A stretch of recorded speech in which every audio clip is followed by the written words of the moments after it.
نحمده ونصلي على رسوله الكريم أما بعد فأعوذ بالله من الشيطان الرجيم بسم الله الرحمن الرحيم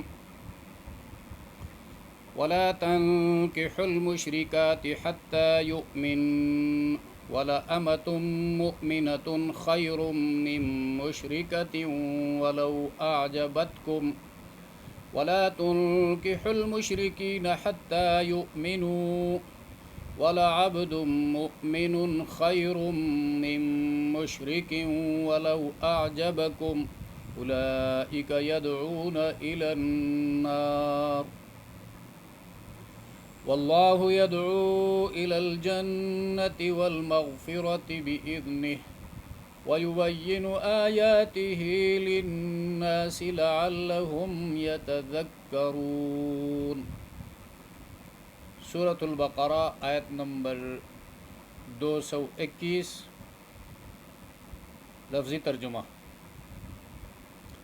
ولا تنکحوا اور نکاح مت کرو، نکحا نکاحن، نکاح کرنے کے معنی میں آتا ہے، خود بندہ کسی سے نکاح کرے ایجاب و قبول کر کے تو فعل نہیں ہے، جمع مذکر حاضر کا صیغہ ہے، اس کے اوپر لا داخل، لا تنکحوا، نکاح مت کرو۔ اور المشرکات، مشرک عورتوں سے، مشرکات مشرک عورتوں سے، تو اس سے یہ مراد نہیں کہ صرف ہندو ہی مشرک ہیں، ان مشرک عورتوں میں جہاں کہیں کے بھی رہنے والے ہوں، اللہ کی صفات میں کسی کو وہ عورتیں شریک ٹھہرا رہی ہیں یا اللہ کی ذات میں کسی کو شریک ٹھہرا رہی ہیں، ان کا شمار مشرکین میں ہوتا ہے، حتیٰ یہاں تک کہ یؤمن، ایمان لائیں وہ۔ ولا امتن، اما جو ہے، اما باندھی کو کہتے ہیں، کنیز۔ ولا امتن، اور یقیناً ایک باندھی، مؤمنتن، مسلمان، ایک اللہ کو ماننے والی، اللہ کی ذات اور صفات میں کسی کو شریک نہ ٹھہرانے والی مومنہ باندھی، خیرٌ، بہتر ہے، من مشرکتن، مشرک عورت سے، ولو اعجبتکم، اگرچہ بھلی لگے وہ تم کو۔ ولا تنکحوا، اور نکاح نہ کر دو، یہاں پر پہلے تنکحوا فرمایا، وہ نکاح نکاحن سے ہے، اور یہاں پر انکح ینکح انکاحن، نکاح کر کے کسی کو دینا، یعنی اپنی بہن بیٹی جو ہے نکاح کر کے کسی کو مت دو۔ ولا تنکحوا، اور نکاح نہ کر دو، المشرکین، مشرکین سے، حتیٰ یہاں تک کہ یؤمنوا، وہ ایمان لائیں۔ وَلَعَبْدٌ، اور یقیناً ایک غلام، مؤمن، مسلمان، خیرٌ، بہتر ہے، من مشرکن، مشرک مرد سے، وَلَوْ أَعْجَبَكُمْ، اگرچہ پسند آئے، تعجب میں ڈالے وہ تم کو۔ اولئک، وہ لوگ، یدعون، بلاتے ہیں، دعوت دیتے ہیں، الی النار، دوزخ کی طرف، واللہ یدعو، اور اللہ تعالی بلاتے ہیں، دعوت دیتے ہیں، الی الجنت، جنت کی طرف، والمغفرت، اور بخشش کی طرف، بِإِذْنِهِ، اپنی اجازت سے، اپنی توفیق سے، وَيُبَيِّنُ، اور کھول کر بیان کرتے ہیں، آیاتہ، اپنے احکامات، للناس، لوگوں کے لیے، لعلہم، تاکہ وہ لوگ، یتذکرون، نصیحت حاصل کرے، ریمائنڈ ہو جائے۔ گزشتہ آیتوں میں یہ حکم تھا کہ مخالطت، یعنی کسی کی کسٹڈی میں، نگرانی میں یتیم بچہ بچی ہے، اس کے ساتھ مخالطت کی، شراکت کی بات تھی، اور تمہاری نیت درست ہو، اصلاح کی نیت ہو، فساد کی نیت نہ ہو، تو تم اپنے جو یتیم نسبی رشتہ دار ہیں یا دینی رشتہ ہے ان کے ساتھ اموال میں، کھانے پینے میں مخالطت کر سکتے ہو، گنجائش ہے اس کی۔ اب یہاں پر ولا تنکحوا المشرکات، مشرکین کے ساتھ بالکل مخالفت کی گنجائش نہیں ہے، اس لیے وہاں پر صرف دنیاوی زندگی کا نقصان تھا، اس کا مسئلہ تھا۔ اب یہاں پر مشرکین کے ساتھ مخالفت کی صورت میں مسئلہ ہوگا آخرت کا، ایمان کا مسئلہ ہوگا، عقیدہ کا مسئلہ ہوگا، لہٰذا نکاح کرتے ہوئے عورت کے عقیدے کو دیکھنا ضروری ہے، مرد کے عقیدے کو دیکھنا ضروری ہے۔ وَلَا تَنْكِحُوا الْمُشْرِكَاتِ حَتَّى يُؤْمِنْ، اور مشرک عورتوں سے نکاح مت کرو یہاں تک کہ وہ مسلمان ہو جائے۔ اب ان مشرکین میں استثناء جو ہے، استثناء اہل کتاب کا ہے۔ اہل کتاب کی عورتیں جو ہے ان کے ساتھ نکاح جائز، یعنی عیسائی عورت سے جو صحیح معنوں میں عیسائی ہو، عیسائی مذہب کو وہ مانتی ہو، اس کے ساتھ نکاح جائز ہے۔ اور یہودی عورت جب یہودیت کو اور انبیاء پر ایمان اور آسمانی کتابوں کو وہ مانتی ہو تو اس کے ساتھ اس کے کفر کے باوجود نکاح جائز ہے، اور اس کی دلیل آگے چل کر آپ پڑھیں گے۔ والمحصنین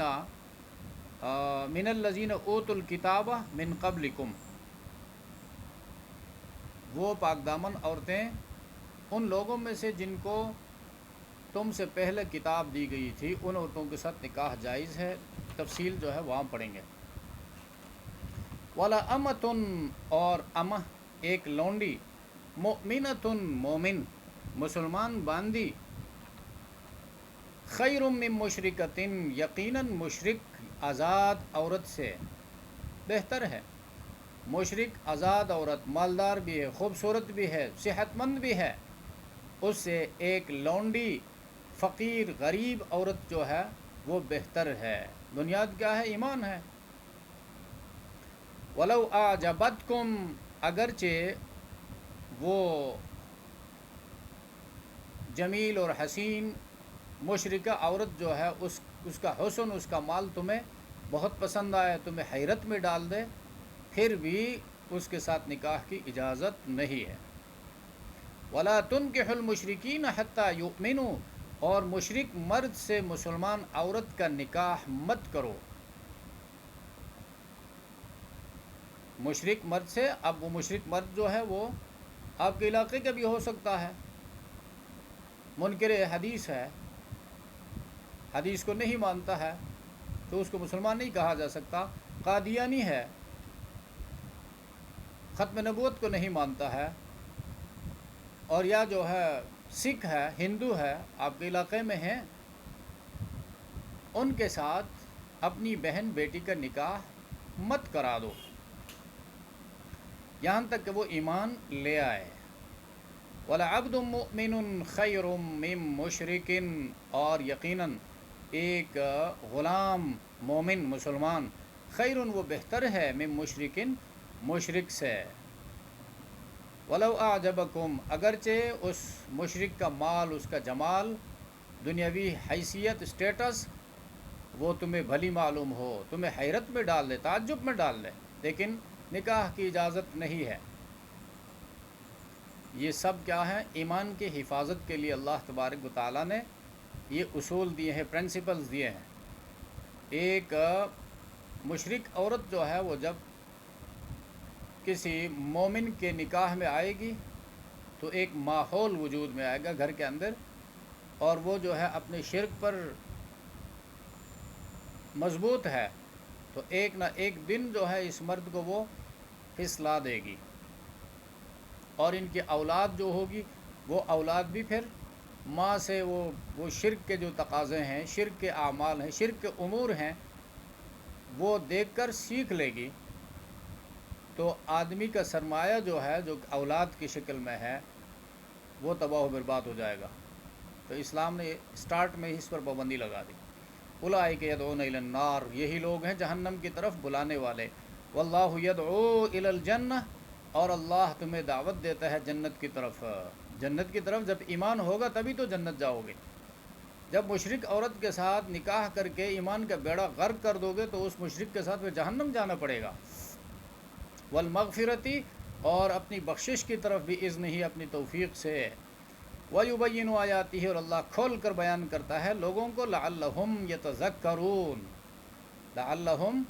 تاکہ اہل ایمان یتذکرون نصیحت پکڑے، نصیحت حاصل کرے۔ تو یہاں پر اہل کتاب کے حوالے سے یہ بات کہی گئی ہے کہ ان میں استثناء ہے، اور قرآن کی آیت آگے چل کر پھر ہم پڑھیں گے 5ویں پارے میں، اس لیے کہ وہ آسمانی کتابوں کو مانتے ہیں اور اپنی نبیوں پر وہ ایمان رکھتے ہیں، اللہ کو مانتے ہیں، اگرچہ شریک ٹھہرا کر مانتے ہیں، تو اس کا ذکر بھی قرآن کے اندر ہی ہے، لیکن ان کا شرک جو ہے وہ خفیف ہے، یہ مشرکین سے یعنی ہندوؤں سے کم درجے کا ہے، اور ان میں پھر یہ امکان ہے کہ وہ دین اسلام کو قبول کریں گی، اس لیے کہ کچھ ان کی بنیادیں موجود ہیں، توحید کے بارے میں ان کا علم ہے، رسالت پر جو ہے صرف آخری نبی کی رسالت کو وہ نہیں مانتے ہیں، اس لیے کافر ہیں، لیکن حضرت عیسیٰ علیہ السلام کو، حضرت موسیٰ علیہ السلام کو اور بنی اسرائیل کے دوسرے انبیاء کو وہ مانتے ہیں، لہٰذا ان کو سمجھانا آسان ہے۔ اور یہ حکم اس لیے دیا کہ اسلام میں عورت جو ہے وہ مرد کے زیر اثر ہوتی ہے، اور اگر کوئی عورت اس طرح آ جائے، مشرکہ ہو مکمل، مثلا کوئی ہندو عورت ہے وہ آ جائے، تو پھر اس کے اثرات اس مرد پر پڑیں گے، مرد کے عقائد خراب ہوں گے، آنے والی نسل خراب ہوگی، لہٰذا ایمان کے حفاظت کے لیے، اعمال کی حفاظت کے لیے شریعت نے یہاں پر باڑ لگا دی۔ اور یہ عیسائی یہودی عورتوں کے بارے میں، جہاں تک اسلام غالب تھا سیاسی لحاظ سے، اس وقت تک آزادی سے لوگ ان کے ساتھ نکاح بھی کرتے تھے، لیکن آج کل حالات بدل گئے ہیں، عیسائیوں نے اپنے لیے مثلا کینیڈا ہے، امریکہ ہے، برطانیہ ہے، وہاں پر اصلاً عورتوں کی حکومت ہے، وہ جو چاہتی ہیں کرتی ہیں، کوئی ایشیا کا بندہ ہے وہ وہاں جا کر نکاح کرتا ہے، اسے پھر لکھ کر لیا جاتا ہے کہ آپ اس عورت کو اپنے ملک لے کر نہیں جائیں گے، اولاد ہوگی تو اولاد عورت کی ہوگی۔ اب مسئلہ، حالات ایسے بدل گئے ہیں، اور عورتیں جو ہیں مردوں کے زیر اثر نہیں رہی، اور یہ اہل کتاب عورتیں جو مسلمانوں سے نکاح کرتے ہیں، وہ عورتیں بھی عموماً جو ہے دین آشنا نہیں ہوتی، دین کے الفابیٹ سے بھی وہ واقف نہیں ہوتی، اس لیے ان عورتوں کے اسلام قبول کرنے کے واقعات بہت ہی کم ہیں۔ عام طور پر مرد ہی عورت کا اثر قبول کرتا ہے آج کل، اور بچے جو ہے وہ ماں کے زیر اثر ہوتے ہیں، تو ماں یہودی ہے تو اولاد بھی پھر یہودیت میں کنورٹ ہو جاتی ہے، ماں عیسائی ہے اولاد عیسائیت میں کنورٹ ہو جاتی ہے، تو آدمی کی آخرت جو ہے تباہ و برباد ہو گئی، اس لیے کہ کوئی سرمایہ اس کے پیچھے نہیں رہا۔ اس لیے اب یہ نکاح جو ہے باعث فتنہ ہے، لہٰذا اس سے اپنے آپ کو بچانا ضروری ہے۔ یہ نیٹ کی وجہ سے، سوشل میڈیا کی وجہ سے، واٹس ایپ میں تعلقات قائم کر کے کسی عورت کے ساتھ اس طرح تعلق کر کے اس کے ساتھ نکاح کرنا، اور پھر وہ یہاں نہ آ سکتی ہو، آپ کے ملک نہ آ سکتی ہو، اور اولاد ہو جائے تو ان کے قانون کے مطابق آپ ان اولاد کو لے نہیں سکتے، وہ پھر پرورش کرے گی تو پھر وہ اپنے دین اور اپنے مذہب کے مطابق پرورش کرے گی۔ لہٰذا ایک چیز کی صرف اجازت چھوڑی گئی ہے، رکھی گئی ہے، تو اس کا یہ مطلب نہیں ہے کہ تم اس کو واجب کا درجہ دو، اور ہر حال میں جو ہے یہودی عورت سے نکاح کرنا ہے یا عیسائی عورت سے نکاح کرنا ہے۔ بھائی مسلمانوں میں عورتیں ختم ہو گئی، مسلمانوں میں کیا حسن و جمال ختم ہو گیا، مسلمانوں میں کیا حسن اخلاق والے کوئی نہیں رہے؟ تو لہٰذا اس فتنے سے اپنے آپ کو بچانے کے لیے یہودی اور عیسائی عورت سے احتراز جو ہے اپنے آپ کو بچانا ضروری ہے۔ حضرت عمر رضی اللہ تعالیٰ عنہ نے اس ہلکے فتنہ کی وجہ سے، یہ اتنا فتنہ نہیں تھا، ہلکا فتنہ ہے، اس لیے کہ اس کے نتائج وہ دور رست ہے، اولاد پھر نسل آپ کی برباد ہوتی تھی۔ حضرت حذیفہ رضی اللہ تعالیٰ عنہ نے ایک مدائن میں ایک یہودی عورت سے نکاح کیا، حذیفہ صاحب سر رسول، نبی علیہ السلام کے رازدان صحابہ میں سے تھے، تو حضرت عمر رضی اللہ تعالیٰ عنہ نے ان سے کہا کہ فوراً جو ہے اس کو چھوڑ دو، تو جب حضرت حذیفہ نے فرمایا بھائی اسلام میں اس کو جائز قرار دیا گیا، آپ اتنی سختی کیوں کرتے ہیں، پوچھا کیا یہ نکاح حرام ہے؟ تو حضرت عمر رضی اللہ تعالیٰ عنہ نے فرمایا کہ میں اس کو حرام نہیں کہتا ہوں، وَلَكِنِّي أَخَافُ أَن يَتَغَاظُ الْمُؤْمِنَاتِ مِنْهُنَّ، لیکن مجھے اندیشہ ہے کہ ان کی وجہ سے مسلمان عورتوں کو سخت غصہ آئے گا۔ ایک دوسرے مقام پر فرمایا کہ مسلمان عورتیں جب یہ دیکھیں گی کہ مسلمان مرد جو ہیں وہ یہودی اور عیسائی عورتوں کی طرف جا رہے ہیں، ان کے ساتھ نکاح کر رہے ہیں، لہٰذا آ جاؤ ہم بھی عیسائیت قبول کرتے ہیں، یہودیت بھی کنورٹ ہو جاتے ہیں، تو یہ بہت بڑا فتنہ ہے۔ اس فتنے سے بچنے کے لیے میں یہ حکم آپ کو دیتا ہوں۔ اور ایک دوسری روایت میں یہ ہے فَإِنِّي أَخَافُ أَن يَقْتَدِيَ بِكَ الْمُسْلِمُونَ فَيَخْتَارُوا نِسَاءَ أَهْلَ الذِّمَّةِ لِجَمَالِهِنَّ وَكَفَى بِذَلِكَ فِتْنَةً لِلنِّسَاءِ الْمُسْلِمَاتِ، مجھے اندیشہ ہے کہ مسلمان آپ کی پیروی کریں گے۔ یہ آپ اس کو ایک جائز کام کو، اس لیے کہ آپ مقتدا ہیں، آپ کو صرف جائز کام کے پیچھے نہیں جانا، آپ کو اعلیٰ درجے کے کام کے پیچھے جانا چاہیے، اس لیے کہ لوگ آپ کے عمل کو دیکھتے ہیں، اللہ کے رسول کے صحابہ ہیں، ہمارے لیے وہ معیار ہیں، حق کے معیار ہے، رول ماڈل ہیں ہمارے سامنے، لہٰذا آپ کی پیروی کریں گے اہل ایمان، اور ذمیوں کی عورتوں کی خوبصورتی کی وجہ سے ان کو ترجیح دیں گے، عیسائیوں کو، یہودیوں کو، اور یہ بات مسلمان عورتوں کے لیے فتنہ کا باعث ہے، اور یہی فتنہ ان کے لیے کافی ہے، یعنی لوگوں کی توجہ مسلمان عورتوں کی طرف سے ہٹ جائے گی۔ یہ کتنا زبردست اور حکمت بھرا حکم تھا حضرت عمر رضی اللہ تعالیٰ عنہ کا، جس وقت اسلام غالب تھا اس وقت یہ حکم تھا۔ آج اسلام سیاسی لحاظ سے مغلوب ہے، یہودیت غالب ہے، عیسائیت غالب ہے، وہ جو کچھ کرنا چاہتے ہیں، کہنا چاہتے ہیں، مسلمانوں سے کرواتے ہیں، تو ان کی عورت جو ہے مسلمان خاندان میں آ جائے تو کون کہہ سکتا ہے اس خاندان میں یہودیت کے جراثیم نہیں پھیلیں گے، عیسائیت کے جراثیم پرورش نہیں کریں گے؟ ظاہر بات ہے ہر ماحول میں ایک اثر ہوتا ہے۔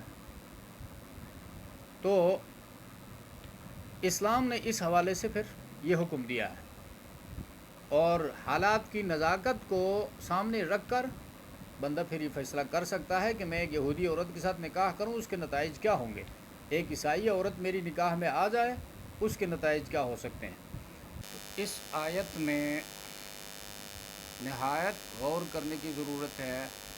رشتوں کے حوالے سے، رشتہ دینے کے حوالے سے اور رشتہ لینے کے حوالے سے۔ آج کل کے تناظر میں جب دیکھا جائے تو مسلمانوں کا مزاج میلان جو ہے وہ یہ بن چکا ہے، جہاں مال نظر آتا ہے، جہاں اسٹیٹس نظر آتا ہے، معاشرتی ہوئی حیثیت اس کی اچھی ہے، شاندار ہے، چاہے مالی لحاظ سے، چاہے سیاسی لحاظ سے، چاہے کسی اور لحاظ سے، اس کی طرف سے اگر رشتہ آ جائے یا ایسے خاندان سے رشتہ مل جائے تو پھر واہ واہ، آگے اس بات کی کوئی پرواہ نہیں ہے کہ یہ رشتہ اس کو لے کر جہنم پہنچے گا، یا اس رشتے کی وجہ سے یہ بیٹی اور یہ بیٹا سیدھے جہنم چلے جائیں گے۔ مشرک عورت کو نکاح میں لینے سے منع کیوں فرمایا؟ اس لیے کہ وہ ایک عورت جب خاندان کے اندر داخل ہوتی ہے تو وہ اکیلی عورت، تنہا عورت نہیں ہوتی ہے، بلکہ اس کے ساتھ اس کے اخلاق، اس کے اعمال، اس کے عقائد سب اس کے ساتھ آ جاتے ہیں، اور پھر ایک جب رشتہ قائم ہوتا ہے تو پھر اس ایک عورت کے ساتھ وہ اس کے ساتھ تو نکاح ہو گیا، لیکن اس کے جو متعلقین ہیں، اس کے خاندان کے لوگ ہیں، اس کے رشتہ دار ہیں، جن کا تمہارے ساتھ انٹریکشن ہوگا، اٹھنا بیٹھنا ہوگا، وہ سفر میں ساتھ ہوں گے، حضر میں ساتھ ہوں گے، کھانے پینے کے دسترخوان پر ہوں گے، تو ان کے عقائد درست نہیں ہیں۔ کوئی اللہ کے نبی کے بارے میں غلط عقیدے میں مبتلا ہے، کوئی اللہ کی کتاب کے بارے میں غلط عقیدے میں مبتلا ہے، کوئی علماء امت کے حوالے سے گمراہی کا شکار ہے، تو ایسے بندوں کے ماحول میں بندہ جب ہفتہ گزارے، مہینہ، سال گزارے، تو پھر اس ماحول کا اثر چڑھ جاتا ہے بندے کے اوپر، اور ایمان جو ہے آہستہ آہستہ کمزور ہونا شروع ہو جاتا ہے، عقائد ڈھیلے پڑنے شروع ہو جاتے ہیں، اور اعمال میں کمزوریاں شروع ہو جاتی ہیں۔ بس یوں سمجھو کہ جس خاندان کے اندر ایک بے دین اور خراب عقیدے والی عورت آ گئی، اس خاندان کو دیمک لگ گیا۔ تو دیمک کا حال تو سب جانتے ہیں، انسان کو محسوس بھی نہیں ہوتا ہے، بس کچھ وقت کے اندر اندر سے وہ کھوکھلا کر دیتی ہے۔ یہی حال اس انسان کا ہے جو دیمک کا کردار ادا کر رہا ہے۔ تو قرآن کریم نے اب مشرک کسی فرد کے ساتھ اللہ کی دشمنی نہیں ہے، مشرک کے ساتھ جو گندگی لگی ہوئی ہے، عقائد کی گندگی ہے، اعمال کی گندگی ہے، اخلاق کی گندگی ہے، حرام خوری کی گندگی ہے، فحاشی اور بے حیائی کی گندگی ہے، وہ کسی قانون کا پابند نہیں ہے، کسی قاعدے کو زندگی کے لیے وہ لازمی نہیں سمجھتا ہے، وہ حیوانات کی طرح یہی کہتا ہے اور یہی کہتی ہے کہ میرے لیے آزادی چاہیے، کھانے کی آزادی کی، پینے کی آزادی، پھرنے کی آزادی، گپ شپ کی آزادی، اٹھنے بیٹھنے کی آزادی۔ بس جس طرح گائے، بیل، بھیڑ، بھینس آزادی چاہتے ہیں، وہ انسان ہو کر آزادی چاہتا ہے یا آزادی چاہتی ہے، اور اسلام اس چیز کو ماننے کے لیے تیار نہیں ہے۔ اسلام میں آزادی ہے لیکن اس کے حدود متعین ہیں، اسلام میں آزادی ہے، اس کا دائرہ کار متعین ہے۔ آپ عقائد میں کس حد تک آگے جا سکتے ہیں، اعمال میں کس حد تک آپ آزادی کا مظاہرہ کر سکتے ہیں، تعلقات میں کس حد تک انسانوں کے ساتھ جا سکتے ہیں۔ ایک آدمی کے ساتھ نکاح کر کے 10 کے ساتھ فری تعلقات قائم رکھنا، اور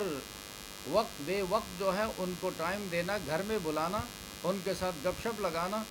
اس آزادی کو اسلام جائز نہیں سمجھتا ہے۔ کیوں؟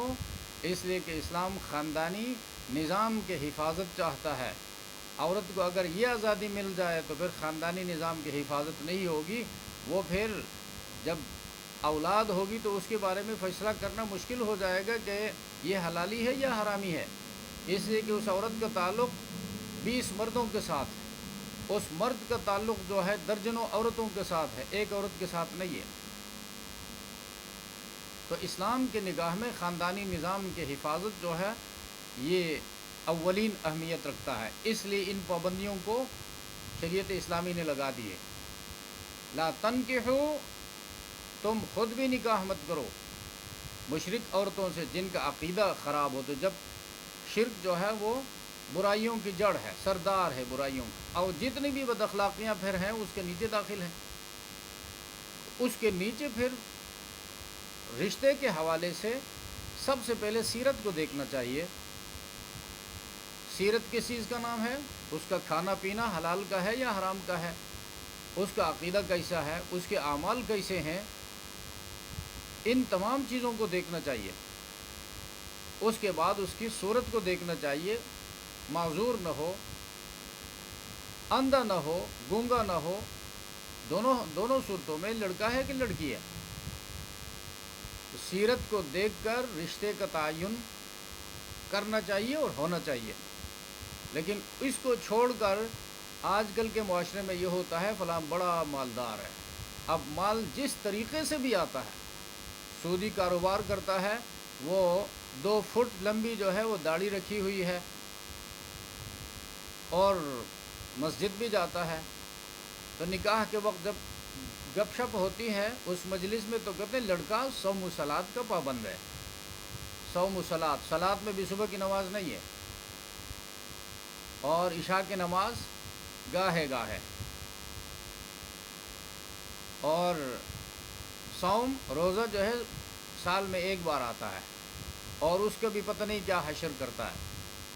اب اس چیز کو دینداری کا معیار بنا کر اصل چیز جو ہے وہ اس کی مالداری ہے، اس کا معاشرتی سٹیٹس ہے، وہ جو ہے 21 گریڈ کا افسر ہے، 20 گریڈ کا افسر ہے، ابھی 17 میں بھرتی ہوا ہے، کیپٹن ہے، میجر ہے۔ اب ان چیزوں کو بنیاد بنا کر رشتہ طے کیا جائے تو ظاہر بات ہے اللہ اور رسول کی مرضی کے خلاف رشتہ طے کیا گیا،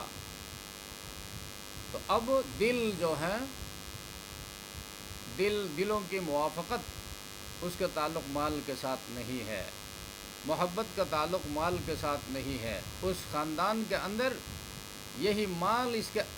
ان کے تعلق کو توڑنے کا ذریعہ بنے گا۔ اس کی وجہ یہ ہے کہ جتنا مال زیادہ آتا ہے بندہ اتنا باہر نکلتا ہے، تو اس مرد کا تعلق اس ایک عورت کے ساتھ نہیں رہتا ہے، وہ اس مال کو لے کر پھر درجنوں مقامات پر مجلسیں گرم کرتا ہے، اور یہی حال عورت کی طرف سے بھی ہے۔ تو اخلاق، مسلم معاشرے میں اخلاق کو دیکھنا چاہیے۔ اخلاق جب اچھے ہیں لڑکے کے، لڑکی کے، سیرت اس کی اچھی ہے، تو اس کو بنیاد بنا کر، ہاں سیرت اچھی ہے، ساتھ حلال مال کا مالک بھی ہے، حلال پراپرٹی بھی ہے، تو ما احسن الدین والدنیا اذا اجتمعا، دین اور دنیا جب کسی انسان کی زندگی میں جمع ہو جائے تو اس سے بہترین کوئی چیز نہیں۔ اس مال کو بھی، اس تعلق کو بھی، اس سوشل سٹیٹس کو بھی وہ اللہ کی رضا کے لیے، اللہ کے دین کی تعمیر کے لیے استعمال کرے گا، اور یوں دونوں کی زندگی جو ہے وہ خوشگوار ہوگی۔ تو یہاں پر لا تنکحوا ولا تنکحوا، نکاح کر کے اپنی بہن بیٹی کو مت دو کسی مشرک کو، کسی بد اخلاق کو، کسی حرام خور کو، اور ولا تنکحوا، اور خود بھی نکاح مت کرو ایسوں کے ساتھ جن کا عقیدہ اور عمل درست نہیں ہے، اور اللہ کے رسول نے بھی یہی فرمایا تھا، تنکح المرأة لأربع، کسی عورت سے 4 وجوہات سے نکاح کیا جاتا ہے، اس کے مال کی وجہ سے، اس کے حسن و جمال کی وجہ سے، اور اس کے حسب کی وجہ سے، نسب کی وجہ سے، اور اس کے دین کی وجہ سے۔ تو اللہ کے رسول نے فرمایا فاظفر بذات الدین تربت یداک، اور دیندار عورت کو، دیندار رشتے کو اختیار کرو تاکہ گھر آباد رہے۔ اور ظاہر بات ہے نکاح کیا جاتا ہے خانہ آبادی کے لیے، خانہ بربادی کے لیے کوئی نکاح نہیں کرتا ہے۔ خانہ آبادی اگر کوئی چاہتا ہے تو پھر اللہ کے رسول کے اس مشورے پر عمل کرے تاکہ خانہ آباد رہے، لوگوں کے حقوق، رشتہ داروں کے حقوق، میاں بیوی کے حقوق آپس میں صحیح طریقے سے ادا ہو جائے۔ اللہ تبارک و تعالی ہم سب کو سمجھ عطا فرمائے۔ سبحان ربک رب العزت عما یصفون۔